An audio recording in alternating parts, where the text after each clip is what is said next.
very glad to find you alone, sister. I long to speak to you and to tell you a secret. I am quite ready to hear you, brother. What is it you have to tell me?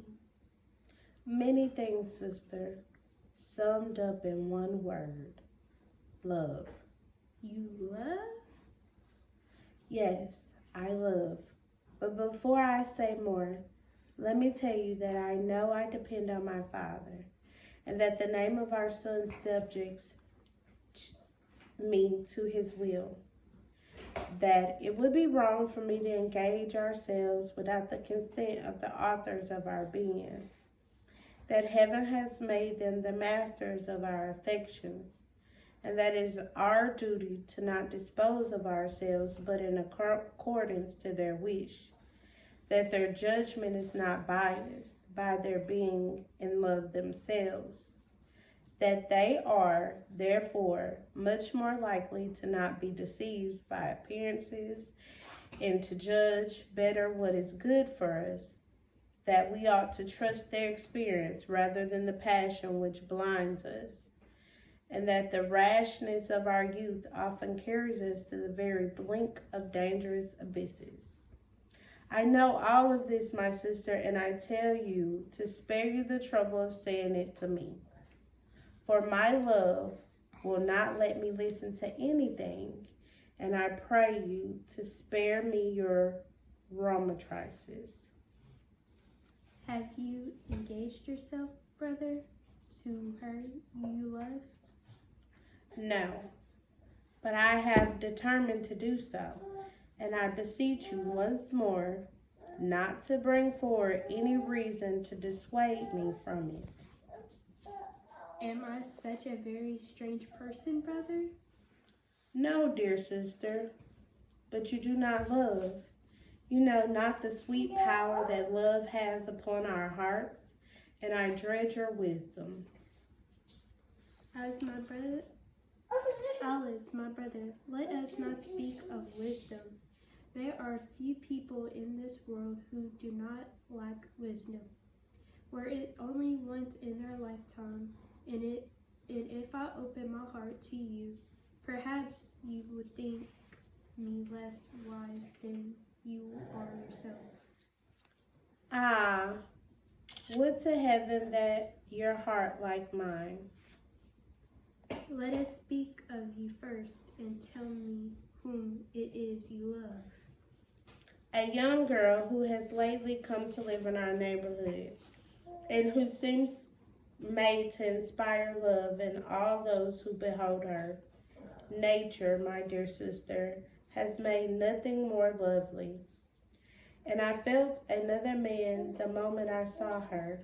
Her name is Marianne, and she lives with a good, kind mother who is always ill, and for whom the dear girl shows the greatest affection. She waits upon her, pities and comforts her with a tenderness that would touch you to your very soul. Whatever she undertakes is done, and in the most charming way, and in all her actions shined a wonderful grace, a most winning gentleness, and an admirable modesty. Ah, my sister, how I wish you had but seen her. I see many things in what you tell me, dear brother, and it's sufficient for me to know that you love her, for me to understand what she is. I have discovered, without her knowing it, that they are not in very good circumstances, and that, although they live with the greatest care, they have barely enough to cover their expenses. Can you imagine, my sister, what happiness it must be to improve the condition of those we love, skillfully to bring about some relief to the modest wants of a virtuous family?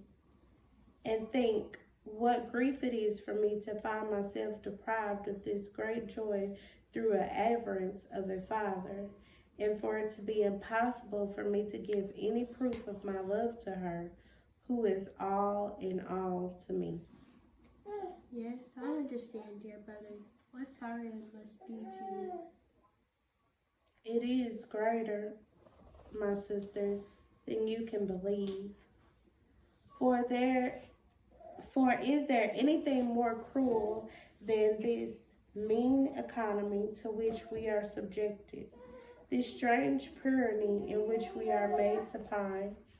What good will it do for us to have a fortune if it only comes to us when we are not able to enjoy it? If now to provide for my daily maintenance, I get into debt on every side. If both you and I are reduced daily to beg the help of a tradespeople in order to have decent clothes to wear. In short, I wanted to speak to you that you might help me to sound my father concerning my present feelings. And if I find him opposed to them, I am determined to go and live elsewhere with the most charming girl and to make the best of what Providence offers us. I'm trying everywhere to raise money for this purpose. And if your circumstances, dear sister, are like mine, and our father opposes us, let us both leave him and free ourselves from the tyranny in which his hateful avarice has for so long held us. It is but too true that every day he gives us more and more reason to regret the death of our mother, and that I hear his voice. Let us go a little farther